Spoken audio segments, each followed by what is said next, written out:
Hello guys, welcome back to the new video. आप सभी का अपने यूट्यूब चैनल स्टॉकअप पे स्वागत है। तो आज हम एक ऐसी स्ट्रेटजी या फिर सेटअप बोल सकते हो, इस पे हम बातचीत करने वाले हैं, जो आपने थंबनेल में देख ही लिया होगा। तो हम बातचीत करने वाले हैं आईपीओ बेस्ड ट्रेडिंग सेटअप के बारे में। तो न्यूली लॉन्च स्टॉक में हम कैसे ट्रेडिंग कर सकते हैं या फिर इंट्राडे स्विंग कोई भी मूव कैसे कैच कर सकते हैं। तो उससे पहले हमारी एक कंडीशन है, कंडीशन नंबर 1 कि अगर कोई स्टॉक लिस्टिंग के बाद डायरेक्टली अप ट्रेंड में जा रहा है ऐसे तो उसको हमें इग्नोर कर देना है। और दूसरी कंडीशन ये है कि अगर कोई स्टॉक लिस्टिंग के बाद साइडवेज हो गया है या फिर थोड़ा ही ऊपर नीचे हो गया है और उसमें हमें कोई प्राइस एक्शन बनती दिखे तो ऐसे स्टॉक हमें डायरेक्टली कैप्चर करने हैं।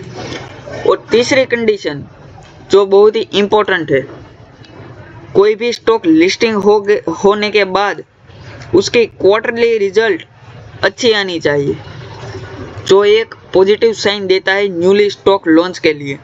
तो आज हम ऐसे ही दो स्टॉक के बारे में बातचीत करने वाले हैं, जिसमें से पहली कंडीशन इसमें ये होगी कि क्वार्टरली रिजल्ट अच्छा आया है एक स्टॉक में, और दूसरा स्टॉक जो अभी साइडवेज है और जब वो फटेगा तब किसी के हाथ में भी नहीं आएगा। तो अब मैं पहला स्टॉक के बारे में बातचीत करूं तो पहला स्टॉक का नाम है एफकॉन इंडस्ट्री।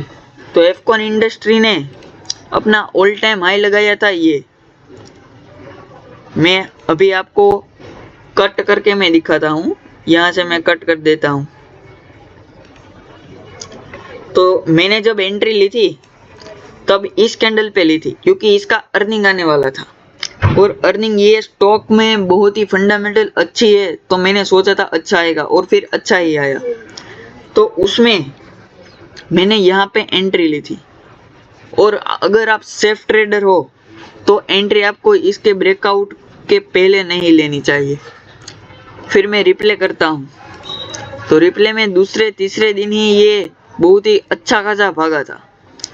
तो मान लेते हैं हमको इसमें इंट्राडे करना है, तो इंट्राडे में ये लेवल था उसका 512 का, इसके ऊपर निकलते ही हमको एंट्री लेने लिए फिर 5 मिनट के टाइम फ्रेम में हमको जाके देखना है कि कोई प्राइस एक्शन बनता है कि फिर नहीं।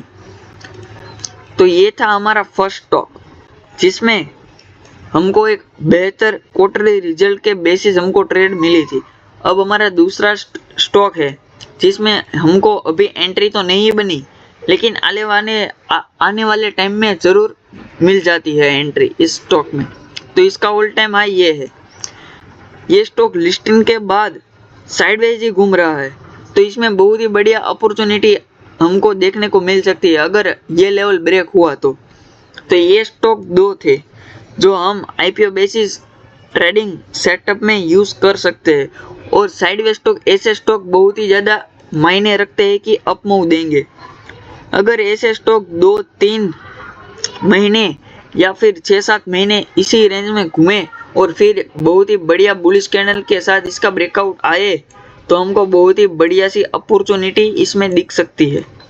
तो ये था हमारा आज का IPO basis swing trading setup. अगर आपको पसंद आया हो तो लाइक एंड चैनल को सब्सक्राइब जरूर कर देना। मिलते हैं जल्दी से नई वीडियो में।